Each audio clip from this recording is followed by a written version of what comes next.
Hello guys! Ayan.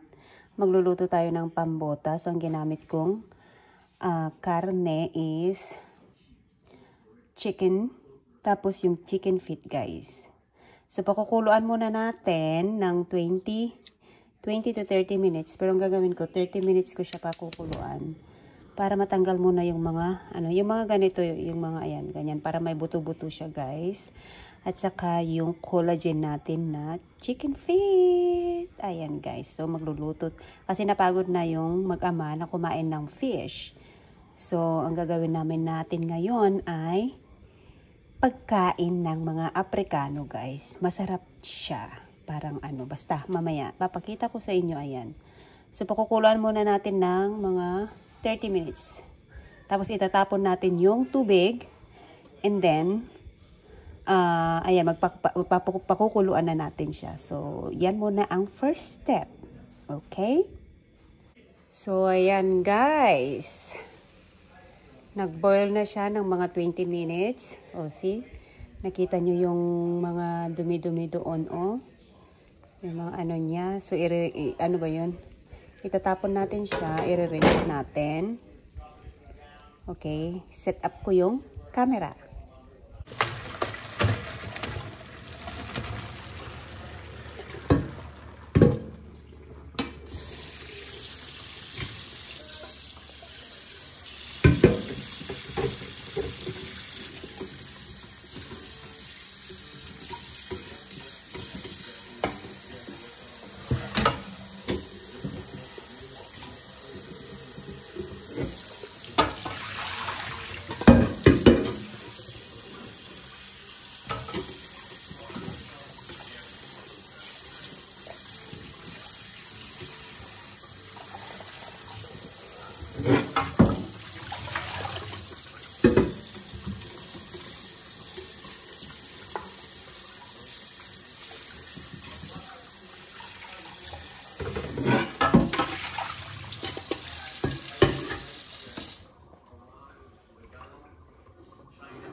Ito na guys, pakukuluan na natin siya para sa kanyang sauce. So, medyo dahil may natin ng ng tubig kasi hintayin pa natin as in lumambot siya. Lumambot siya and then ilagay na natin yung mga ingredients.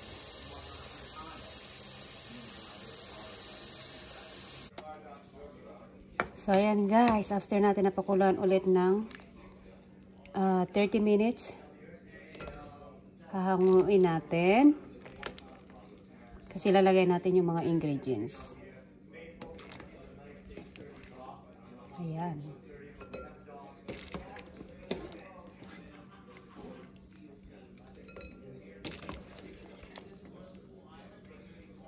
Hindi pa siya masyadong hindi pa siya masyadong soft yung meat niya kasi mamaya din, pakukuluan din natin to ng matagal hanggang lumabas yung oil ng palm meste. Palm, yung ano, puree na palm.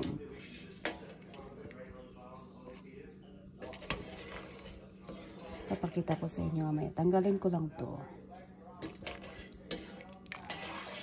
Ayan. Kadagdagan din natin yung sauce na yan mamaya. So, ito guys. Ayan. First is ito. Ayan. Diba? Nakikita nyo yan? Oh.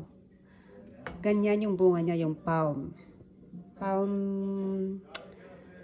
Basta palm cream. Ayan. Galing. Nabili ko siya sa Amazon. Mabango siya. So, ilalagay natin yan. But before that, I'm going to set up the camera para may lagay ko. Ayan pala yung mga ingredients niya. Ayan, ayan. Tomato paste, marami-raming bell pepper, onion, at saka tomato, sliced tomato, and meron tayong carrots, at saka asan pa pala yung natin, yung chicken nor. Ayan, maglalagay tayo ng 2 chicken cubes pala, chicken cubes. So, wait lang ha. So, ayan guys, kayo ka naisipan magluto dito kasi madali lang siya. Actually, yung mga niluluto ng mga Africa, walang mga vegetables, nilalagay lang nila meat at saka yung ganito, at saka onion lang. Pero, dahil meron tayong nakitang mas masarap pa siya na madali lang naman makuha dito yung ingredients, kaya so habang malapit na siyang kumulo, ito yung sauce ng chicken natin. So tingnan nyo, maputi na siya kasi yan yung collagen. Magkakaroon pa yan ng maraming collagen mamaya kasi pakukuluan pa natin siya ng bonggang-bongga. Ano ba yan? Scam lightly. So, ilalagay natin to. Ay. So, diba? Para siyang curry. And na-order ko siya sa Amazon, guys. Buti na lang meron. Kasi yung nakikita ko na video dito, ang sarap. Parang masarap siya. At yung Pilipino din na pinapanood ko sa Equatorial Guinea ay lagi niyang pinagmamalaki yung pambota. Actually, I love African food, Utopian food. Ang sasarap ng mga food nila, guys. So, marami siya. At ito din, guys, healthy. Super healthy, guys. Kasi alam niyo yung bunga ng palm, yung kulay, ganyan ang kulay. Ayan. Na binabayo nila yan. Para makuha yung katas. Para maging ganito. Para maging ganyan. So, ayan. Then, ihalo-halo lang natin siya. Next time, gagawa ko ng plantain at saka oat na fufu. Masarap yung fufu, guys. Kasi nagtitingin-tingin ako ng anong magandang alternate ng healthy na hindi na kailangan ng rice. At saka yung yung potato. So, meron tayong na-discover ulit na mas healthy pa. So, halo-halo lang natin to, guys, hanggang malusaw siya. Ayan. Tapos meron pang collagen, 'di ba? Dahil meron tayong chicken feet. Maganda sa collagen. Maganda sa ating skin. So next is ilalagay natin ito. Ay, meron pa pala ako. Wait lang. So now, ilalagay naman natin yung itong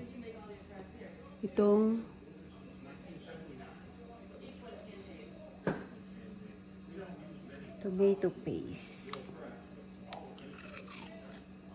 Maliit lang naman to, kaya okay lang na ilagay natin lahat.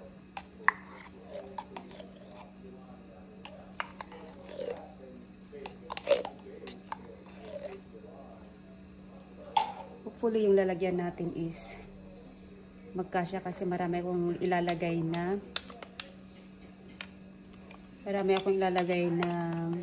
ano ba yun? Ilalagay na potato. So, ihalo ulit natin. Ayan, para na siyang curry talaga, guys.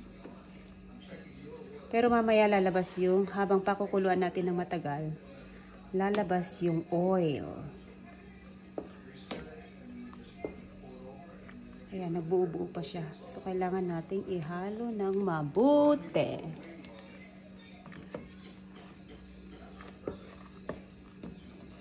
Para walang ano. Pero mahalo din to siya mamaya. Nilalagay natin yung onion. Ay! Dahan-dahan lang kasi ano, makulay yung sauce natin. Ayaw na naman natin maglinis ng ating lutuan kasi ang hirap maglinis. So, pati rin yung ano, tomato, lagay na natin. So, wala pong bawang.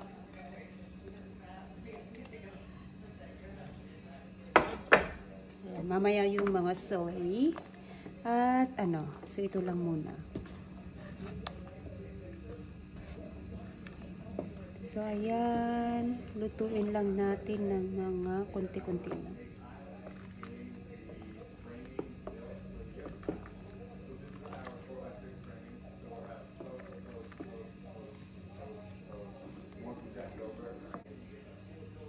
So, ayan na guys. Kumulo na siya.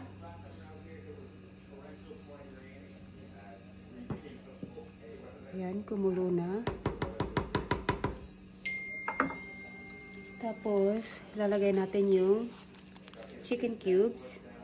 Sabi nila dalawa, pero nilagyan ko lang ng isa. Kasi, ano, hindi lalagay na natin yung chicken. Yung mga chicken.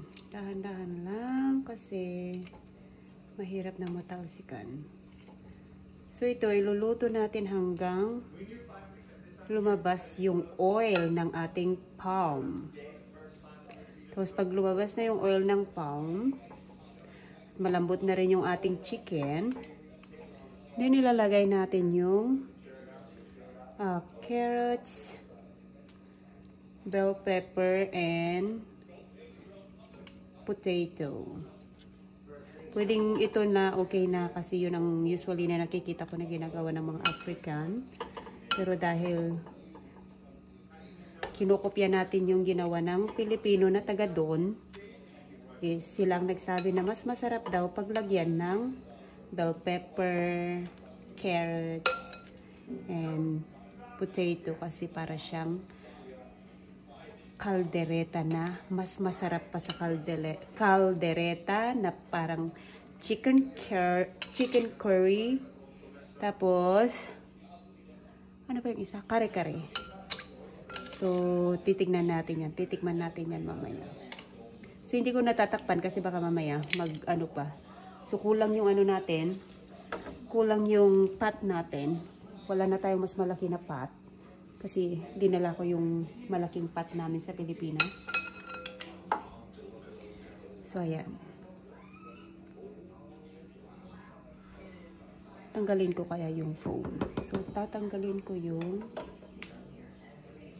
foam niya, guys.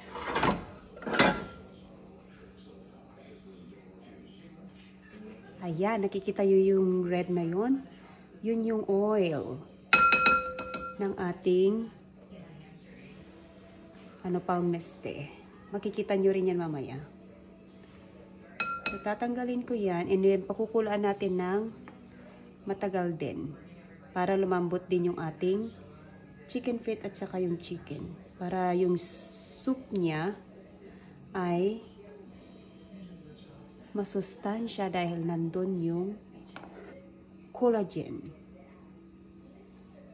Yan, pampabata ng, kung gusto nyong bumata ang inyong mga skin, laging kumain ng chicken feet.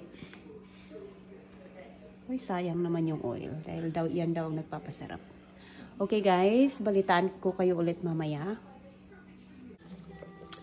So, ayan guys, after 45 minutes na binoiled natin, malambot na yung chicken feet. At saka tignan nyo, oh. Pahinaan ko lang yung apoy, ha. Tignan nyo yung ano, ayan yung mga palm oil.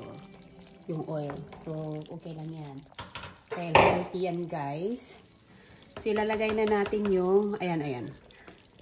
Super malambot na. Tinikman ko na yung ano, oh my god, ang sarap. Wala pang asin yan, ha. Wala pang ano yan. O, ayan. So, malambot na yung chicken feet at saka yung ano natin, yung chicken natin. Sobrang malambot na siya, guys. Tapos, lalambot pa yan dahil ilalagay natin yung iba pang ingredients. Ayan. So, ayan guys yung oil. And, take note pala guys, bumili din ako ng palm oil. Ayan. Good for, ano daw to, daming benefits siya. Omni Red Palm Oil. Sa Amazon ko rin siya nabili. So, marami siyang, benefits. Ayan. Asan na ba yung benefits niya na sinasabi dito? So, dalawa yung binili ko na lata na yung kanina, yung palm, na, palm puree. So, bumili ako para gamitin natin naman sa isda, guys. Sayang nung namingwit ni CJ, tamang-tama sana yun na ilalagay sa sa recipe natin. Kasi masarap din daw to guys sa nagagawin ito sa isda. Pati sa karne ng baka, same procedure lang din. So ilalagay na natin yung ating potato. Marami akong lalagay na potato guys kasi ito yung parang rice ni John. Kasi as much as possible hindi siya nagra-rice.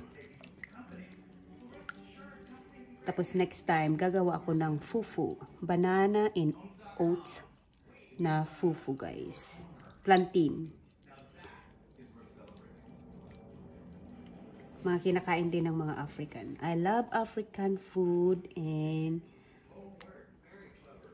ano ba yung tawag doon? Biryani food, mga ganon. Mga Ethiopian food, masarap. Mga Indian food. Ewan ko bakit gustong-gusto ko yung mga ganitong pagkain, guys. Masarap naman yung Filipino, guys. Pero, nasasarapan ako sa mga pagkain ng mga African, mga Indian, mga Turkish. Ayan guys. So palalambutin ulit natin yan. Ilalagay din natin yung red bell pepper. Tapos yung asin at saka lalagyan natin ng sili. Ayan, ang dami na nating nako. Maapaw na ang ating So yung sili, ikakat natin. Para sabihin ko sa inyo, mahilig si Jan sa sili. Kaya nagpatanim siya ng maraming sili sa Pilipinas, guys. I-harvest niya pag-uwi. Ang dami ng bunga ng kanyang sili. Ayan. Actually, yung mga pagkain pa nila niyan. Nasa sa inyo kung lagyan ninyo ng ba yun? Sili or hindi. Pero mahilig kami sa sili guys. So ayan, lalagyan natin ng asin.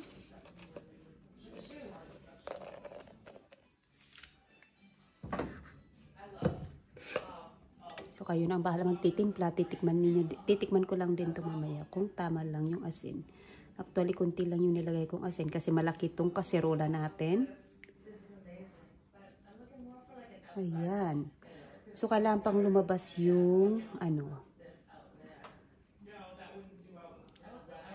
ayan, yung oil ng palm. Ayan, my goodness. Ang sarap ng paa ng manok. So, pag malambot na yung pwede na. Pero, syempre, kami, kailangan muna nating palamigin ng konti para manuot din yung lasa ng ating pambota. Ito is pambota Filipino version. Guys, kinapi ko lang din siya. Ay, yan na. So, iboboil ulit natin hanggang maluto hanggang lumambot yung patatas. So, talaga pinakita ko na to ulit sa inyo, diba? So, ipapakita ko ulit. Ayan. Charan! Tapos marami kaming olive oil doon. Yung yung canola oil, pang lang yung prito-prito, Pero hindi naman kami masyado sa prito-prito. So, matagal na siyang naka-stack dyan. Ang bango, guys, grabe. Ang bango siya, hindi ko alam yung dahil first time ko lang din tong ang bango niya at saka napakasarap. So, mamaya pag nag-boil na to, titikman natin ulit siya kasi kanina walang asin. O wala pang asin yun, guys, ha? Yan ang sarap-sarap na. How much more pa pag nalagyan ng asin. So, lalagyan din natin ng paminta. Ayan, tingnan nyo naman yung sauce niya, oh. Tapos may collagen pa dyan. Ayan. Ang daming ang dami niyang canola oil, oh. Pero healthy daw yan, guys. Pero baka babawasan ko to mamaya kasi masyadong marami. Ang daming canola, ang daming canola. Ang daming palm oil niya, oh. So, babawasan natin to mamaya. Okay, guys. So, ayan, guys. After another 20 minutes again na binoil natin, i-check natin yung patatas kung luto na. Okay, so soft na siya. Ayan, soft na yung potato natin. So, ang gagawin ko, babawasan ko yung oil. Kasi dumami pa yung oil. Kasi kahit na sabi nila na healthy ang palm oil, kung sobra naman, hindi rin maganda. Pero tignan mo, oh. Sabi nila kasi okay lang daw na kainin siya kahit ganyan. Kasi healthy nga ang palm oil, guys. Pero napakarami naman. So, bawas-bawasan natin ng konti. So, ang sarap niya, guys. Lasang lasang ewan. Hindi ko, parang, totoo nga yung sabi nila na parang chicken curry, na may caldereta, na parang lasang kare-kare. Ang sarap, Utsi. Tignan niyo yung oil. Ang daming oil, guys. Yung parang, parang yung binili ko doon na Pero, sobrang healthy po ang palm oil, guys. Tapos, ang maganda pa sa ating sauce, napaka-healthy niya dahil ang daming collagen, guys. Ayan. Ayan yung parang niya, oh. O, diba? Sobrang napakasarsa, guys. Ayan. Masarap talaga siya. Hindi ko ma-explain yung sarap niya. Mas masarap pa siya sa caldereta. So, ang daming So, palalamigin ko pa siya ng konti bago bago ko isi-serve kasi para manuot pa yung lasa niya, guys. So, ayan, di ba? Oh my God, parang isang bowl na yata yung mantika ng palm oil. Kasi puree talaga dun. So, sabi nila, i-boil ng i-boil hanggang lumabas daw yung maraming oil ng ating palm puree. Palm nut puree. Meron tayong meron daw ganito sa Pilipinas. Pero syempre sa Luzon, iwan ko kung meron doon. Sana nga nagbebenta sila ng nakalata. Guys, para, ayan guys. Oh my God. God. Oh my God, ang sarap guys. Tikman ko para sa inyo ha. Kanina pa ako naputol guys kasi nag-ring yung alarm ko. Ang sarap. Oh my God, ang sarap talaga guys. Sobrang sarap niya. So magtatanggal pa ako ng maraming kasi tingnan nyo yung nakuha kong oil ko. Oil ng palm. Palm nut. So it's okay lang na konti lang yung yung matitirang oil niya. Ang sarap niya talaga guys. Tapos manghang pa. Pwede ninyong anghangan pa ng marami guys. So okay na yan kasi gusto kong makuha din nila. Maano rin namin yung oil kasi healthy yung oil ng palm. So gusto ko na namang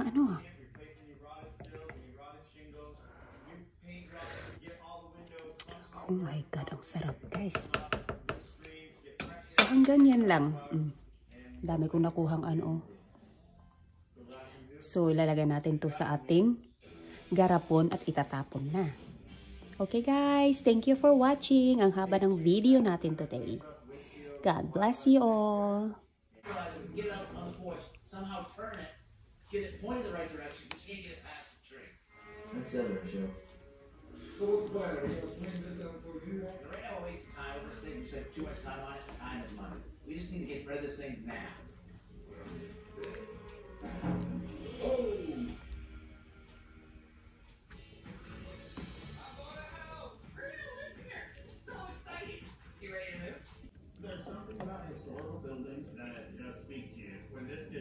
It'll be the golden gold. You just can't build or replace stuff like that.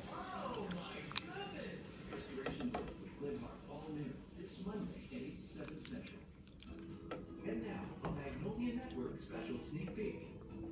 I'm pumped to look at all these houses. I know, I'm so excited. Wow. It is 574 square feet. A lot of work needs to be done here. Every single surface has to be touched. Ayan guys, ang ulam ni John for lunch.